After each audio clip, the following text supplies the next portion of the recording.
PTI रहनुमा फवाद चौधरी इस वक्त मीडिया टॉक कर रहे हैं।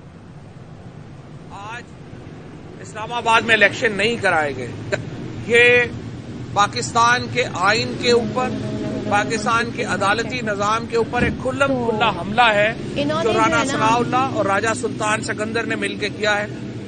इलेक्शन कमीशन एक सब्सिडरी बन चुका है वफाकी हुकूमत की, और इलेक्शन कमीशन की इस वक्त चीफ इलेक्शन कमिश्नर की हैसियत एक क्लर्क से ज्यादा नहीं है। हमने पहले भी ये रेफरेंस फाइल किया हुआ है। एजाज चौधरी साहब सेनेटर जो हमारे हैं, उन्होंने सुप्रीम जुडिशल काउंसिल में चीफ इलेक्शन कमिश्नर के खिलाफ ये रेफरेंस फाइल किया हुआ है। हमने फैसला किया है एक और रेफरेंस चीफ इलेक्शन कमिश्नर के खिलाफ भेजा जा रहा है। इसके साथ साथ हम अदालत में जा रहे हैं कि चीफ इलेक्शन कमिश्नर को काम से रोका जाए, और जिस तरीके से मौजूदा इलेक्शन कमीशन फंक्शन कर रहा है इसके ऊपर अदालत जायजा ले और अपना फैसला दे।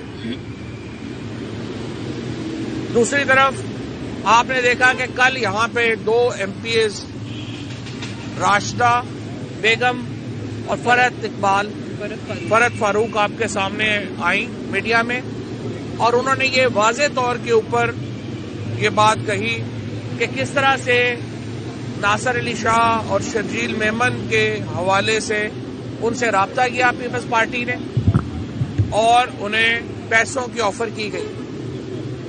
ये ना सिर्फ एक करप्ट प्रैक्टिसेस में आता है, बदतरीन धांधली में आता है, हॉर्स ट्रेडिंग में आता है, बल्कि ये क्रिमिनल ऑफेंस है। लिहाजा आज हमारी पार्टी ने ये फैसला किया है कि पंजाब में शर्जील मेमन और नासिर शाह के खिलाफ पर्चा दर्ज किया जाएगा। इन दोनों एमपीएस के ने जिस तरह से अब किया है, इन दोनों को हॉर्स ट्रेडिंग में और करप्ट प्रैक्टिसेस में बुक किया जाए, और उसके साथ साथ इनकी नाअहली के रेफरेंस भी जो इलेक्शन कमीशन है उसको भेजे जाएं कि वो इनके खिलाफ कार्रवाई करे। हमारे एक एमपीए ख्वाजा मसूद रहीम यार खान से, जो पिछली दफा वोट देने में नाकाम हुए थे परवेज अलाई साहब को, उनको हमने नाअहल डिक्लेयर कर दिया है। चेयरमैन पीटीआई ने इस ज़मन में अपनी जो कार्रवाई है वो मुकम्मल कर ली है, नोटिस मुकम्मल करके उन्हें उनकी नशिस्त से नाअहल करार दे दिया गया है, और इलेक्शन कमीशन को स्पीकर को कह दिया है कि वो रेफरेंस भेज दें ताकि उनकी नाअहली का बाकायदा नोटिफिकेशन जारी किया जा सके। जहां तक पाकिस्तान की सियासी सूरत हाल का ताल्लुक है, नेशनल सिक्योरिटी कमेटी की मीटिंग होती है, जो सबसे ज्यादा इफेक्टेड प्रोविंस है, जिस सूबे को सबसे ज्यादा इस मामले में शरीक है और जिसमें सबसे ज्यादा नुकसान उठाया है, वो खैबर पख्तूनख्वा का सूबा है। लेकिन नेशनल सिक्योरिटी कमेटी मीटिंग में खैबर पख्तूनख्वा के वजीर आला को नहीं बुलाया गया। इससे आप अंदाजा लगा सकते हैं कि ये मीटिंग कितनी संजीदा है। हम ये समझते हैं कि अगर आप संजीदगी इख्तियार नहीं करेंगे मामलात में, क्योंकि अभी तक जो मौजूदा काबीना है, मौजूदा हुकूमत है, उसका सिर्फ एक ही मोटो है कि इतनी बड़ी काबीना बन जाए, उस काबीना को सारे फिर दौरों पे भेज दें और उसके बाद अल्लाह अल्लाह खैर सल्ला और अपने केसेस माफ कराएं। बड़ी काबीना, बैरूनी दौरे और केस माफ कराना, ये तीन इस हुकूमत की प्रायोरिटीज हैं।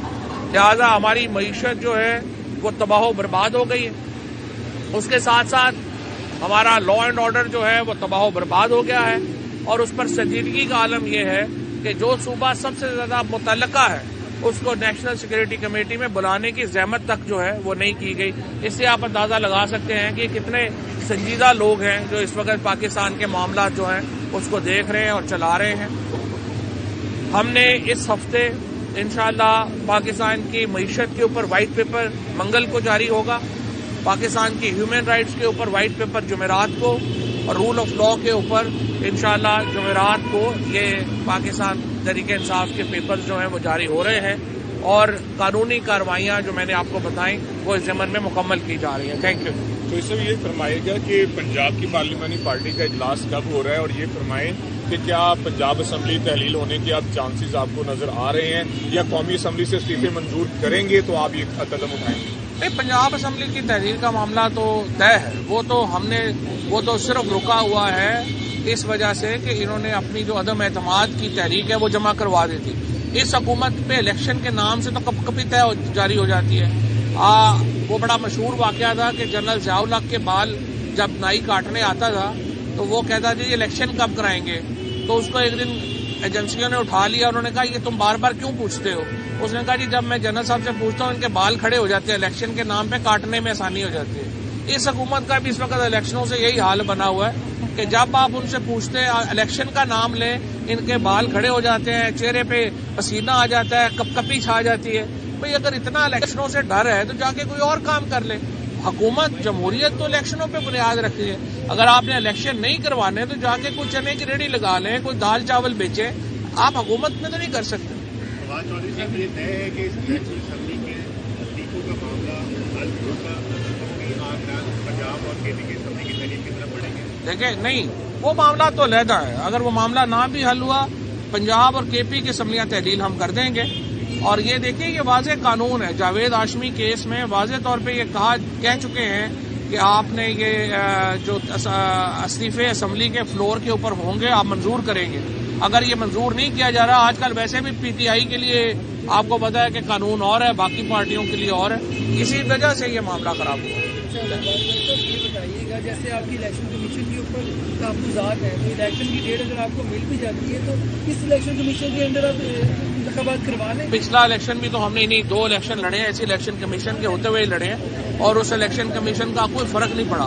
فرق اتنا زیادہ ہے اس وقت عوام کے ووٹوں کا کہ الیکشن کمیشن نے تو پچھلی بار بھی دھاندلی کی انتہا کی, فرق نہیں پڑا.